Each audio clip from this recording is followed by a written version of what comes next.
व्यासो हनुमानस्य विभीषणः कृपा परशुरामस्य संप्रीते चिरजीवनः। रामचंद्र भगवान की जय, बागेश्वर धाम की जय, सन्यासी बाबा की जय।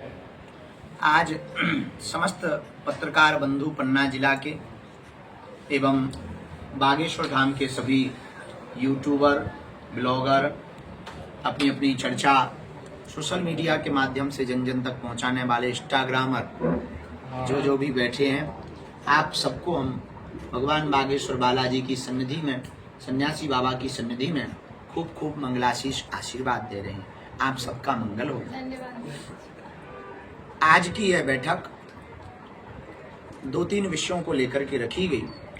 हर वर्ष की तरह इस वर्ष भी कन्या विवाह महामहोत्सव बागेश्वर धाम पर है, जो बड़े भव्य रूप में और दिव्य रूप में लाखों श्रद्धालु हर साल यहाँ पहुंचते हैं। यह 6वां बुंदेलखंड का महामहोत्सव है, जिसमें 251 बेटियों का विवाह है। ऐसी बेटियां जो निराश्रित हैं, दीनहीन हैं, संपूर्ण मध्य प्रदेश के साथ साथ दिल्ली, छत्तीसगढ़, राजस्थान, उत्तर प्रदेश, हरियाणा, इन जगहों से भी बेटियों के नामों का चयन किया गया। जो मातृ पितृहीन है, निराश्रित हैं, किसी की मां नहीं तो कोई मातृहीन तो कोई पितृहीन, 60 लोगों की टीम ने लगभग काल की 22,000 किलोमीटर की यात्रा की। इसके बाद में पात्रता का चयन करके सुपात्र बेटियों का नाम घोषित किया।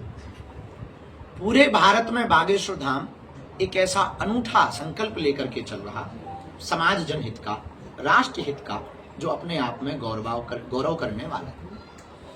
यह संकल्प है कि मंदिर में रखी गई दान पेटी में आने वाली चढ़ोतरी से हिंदुओं की गरीब बेटियों का घर बसाया जाता है, जो सब समाज की होती हैं। इसमें ना कोई पिछड़ा होता है, ना बिछड़ा होता है, इसमें ना कोई कास्ट का होता है, केवल राष्ट्र का होता है। उन बेटियों का विवाह बागेश्वर धाम से हर साल करवाया जाता है। अनेक ऐसी बेटियां हैं जिनके कोई परिवार के सदस्य नहीं, रहने का ठीक से घर भी नहीं। उन बेटियों का जब विवाह होवे तो उनको फीका ना लगे, इसलिए लगातार दिन रात हम लगे। आप सबको 23 तारीख और 26 तारीख का 22 से 26 तक के उत्सव का आमंत्रण। 26 तारीख को 251 बारातें आ रही हैं, और जहां हम रहते हैं ये बुंदेलखंड क्षेत्र, यहाँ दलितों के नाम पर, पिछड़ों के नाम पर, बिछड़ों के नाम पर, जातियों के नाम पर कई बार बरों को घोड़ों पे नहीं बैठने देते। उनके मुंह पर तमाचा मारने के लिए हमने प्रण लिया कि हम 251 घोड़े मंगाए। उन बेटियों के विवाह में संपूर्ण उपहार की सामग्री की व्यवस्था, एक एक चीज हम देख रहे हैं। Double bed, sofa, LED TV, पंखा, cooler, mixie machine, kitchen set, Bal Mukund ji, Ramcharitmanas, टिपारो, गैस, चूल्हा, सिलेंडर, प्रेस, सिलाई मशीन और गोदरेज अलमारी, और उन बेटियों को आत्मनिर्भर बनाने के लिए एक एक आटा चक्की दी जा रही। वो बेटियां निराश्रित ना अपने आप को समझे, भारत में कोई भी निराश्रित ना रहे, इस भाव को लेकर के सब संतों को हमने निमंत्रण दिया, और भारत के सभी संत पहुंच रहे हैं उन बेटियों को आशीर्वाद देने के लिए, ताकि उन्हें निराश्रित महसूस ना हो गए। इतना ही नहीं, भारत की महामहिम राष्ट्रपति महोदया, प्रथम नागरिका के रूप में जिन्हें जाना जाता, हमने सहज आमंत्रण दिया, उन्होंने सहज बस स्वीकार की। ये संपूर्ण बुंदेलखंड के लिए गौरव की बात है, पूरे सनातनियों के लिए गौरव की बात है। और मंदिरों से एक नया इतिहास लिखा जाएगा कि मंदिरों में के हिंदुओं के द्वारा चढ़ाया जाने वाले चढ़ावे से, दान पेटियों के रुपयों से ऐसे भी गरीबों की बेटियों का घर बसाया जा सकता है। महाराज जी अभी प्रश्न चल रहा है। इतना ही नहीं, रुक जाना था बीच में ना, इतना ही नहीं, बुंदेलखंड के इतिहास में दूसरा इतिहास तब लिखा जाएगा 23 फरवरी को। अभी तक हम सब ने बड़े बड़े अस्पताल देखे, hi tech, super specialty, multi specialty, तरह तरह के अस्पताल बनते हैं, अच्छा है। लेकिन वर्तमान में सबसे ज्यादा घातक अगर कोई है तो वो है कैंसर। कैंसर नामक रोग को लेकर के हमारे मन में चिंता व्याप्त आज से 4-5 साल पहले हुई, जब दीनहीन गरीबों को देखते हैं कि रोग हो गया तो पूरा परिवार बड़ा परेशान हो जाता है। आर्थिक तंगी के कारण वो टाटा मेमोरियल या दिल्ली पहुंच नहीं पाते, मन में उनके तनाव रहता है। लोग रिश्तेदार छोड़ देते हैं, दीनहीन हो जाते हैं। तब हमने प्रण लिया कि अब हमारे जीवन में हम अपनी कथा करके जो भी हमें दक्षिणा मिलेगी उससे दीनहीन निराश्रित गरीबों के लिए यहाँ बुंदेलखंड के जो लगभग 10-12 जिले यूपी के हैं, 7-8-10 जिले एमपी के हैं, इन दोनों जिलों के मध्य में ये बुंदेलखंड का बागेश्वर धाम है। तो हम इन सभी बुंदेलखंड वासियों, मध्य प्रदेश के लोगों के लिए, भारत के लोगों के लिए कैंसर हॉस्पिटल का, medical science institute research centre का निर्माण करवाएंगे। दीनहीन गरीबों को एक टीम हम गठित करेंगे, निःशुल्क इलाज देंगे, और जो सामर्थ्यवान है वो पैसा देके नहीं करवा पाएंगे, कम निम्न दर पर। तो इसलिए यह विचार चलते चलते भगवान ने भैया कृपा की। यही सूचना हमें जन जन तक पहुंचवानी थी कि अभी तक अस्पतालों में मंदिर बहुत हुए, अब मंदिर में अस्पताल बहुत बड़े, अस्पतालों में मंदिर बहुत हुए, अब मंदिर में अस्पताल बनेगा। बोलो बागेश्वर धाम की जय, सन्यासी बाबा की जय। और सनातन के इस केंद्र से पूरी दुनिया में एक नया संदेशा ये जाएगा कि कृपा भी मिलेगी तो दबा भी मिलेगा, और इतना ही नहीं, भजन भी पाओ और भोजन भी पाओ। बहुत बढ़िया। इसलिए भारत के इतिहास में 23 फरवरी का दिन एक बहुत बड़ा होने वाला है। बुंदेलखंड के इतिहास में 23 फरवरी का दिन बहुत बड़ा दिन है।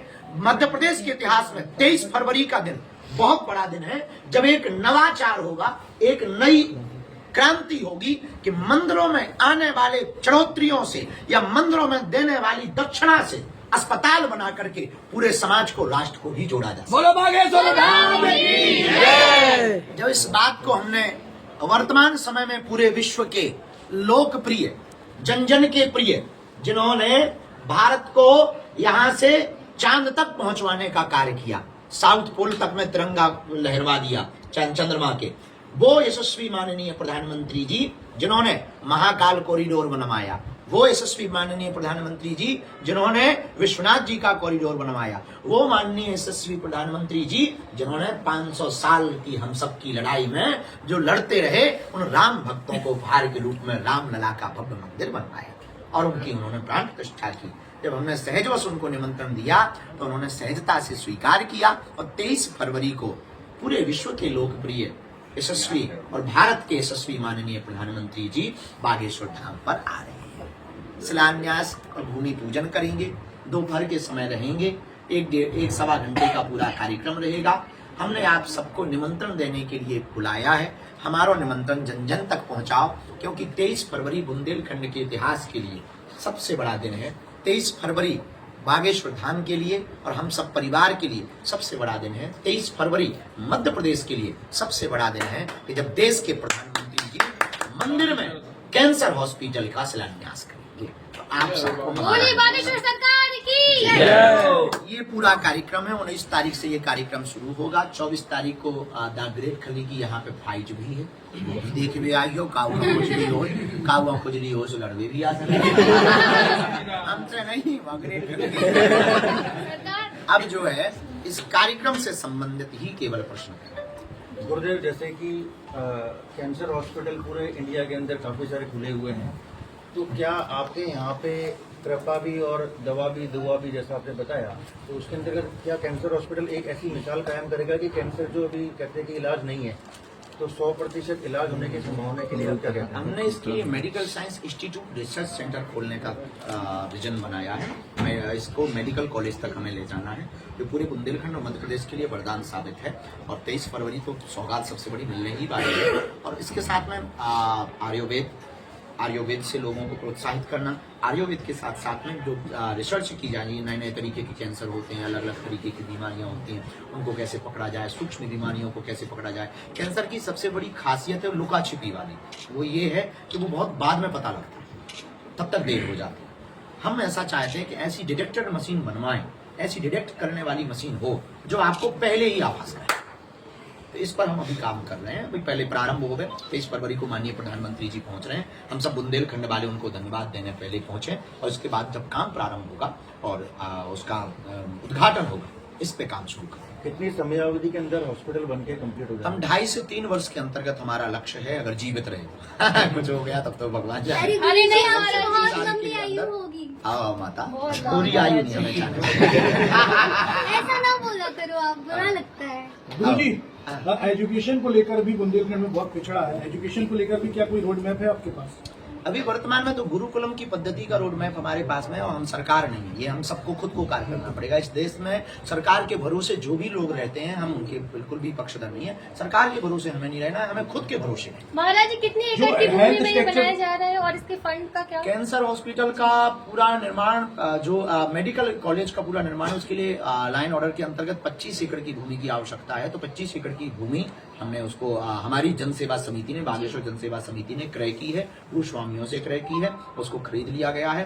और लागत तो ऐसी कोई फिक्स नहीं है, 4 चरण में इसका निर्माण होना है। प्रथम चरण में लगभग 100 बेड का निर्माण होना है, जिसमें आधुनिक मशीनों से युक्त होगा और केवल भारत के ही उच्च परामर्श चिकित्सक नहीं होंगे, भारत के साथ साथ विदेशों के भी डॉक्टर यहाँ पर सेवाएं देंगे, जिससे रोगियों को शीघ्र, सुलभ और ठीक उच्च गुणवत्ता का उपचार प्राप्त हो सके। जी महाराज। गुरु जी, धन को शुभ कार्यों में खर्च करें, निर्धनों की कुंवारी कन्याओं का विवाह कराएं, ये आपका जो संकल्प है। और मठों को आप क्या संदेश देना चाहते हैं कि धन को शुभ कार्यों में इन्हीं ट्रैक पर किया जाए, ताकि मेडिकल की स्थिति और एजुकेशन की स्थिति सुधर सके हमारे देश हम में? मठों को आदेश इसलिए नहीं दे सकते क्योंकि हम शंकराचार्य नहीं है और हम इस देश के कानून भी नहीं है। तो हम निवेदन कर सकते हैं कि ऐसे भी समाज से जुड़ा जा सकता है, ऐसे भी देश में बदलाव किया जा सकता है और ऐसे भी गरीबों की सेवा की जा सकती है। तो हमें लगता है कि ये मठ जितने भी स्थान है, आश्रम है, उनके लिए बहुत बड़ी क्रांति है, ये उनके लिए बहुत बड़ा उपाय है। और इस देश में अगर जिस दिन ये सभी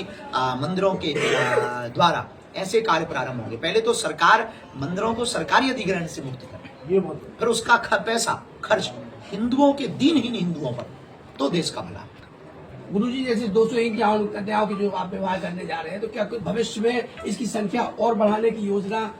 जेब गरम हो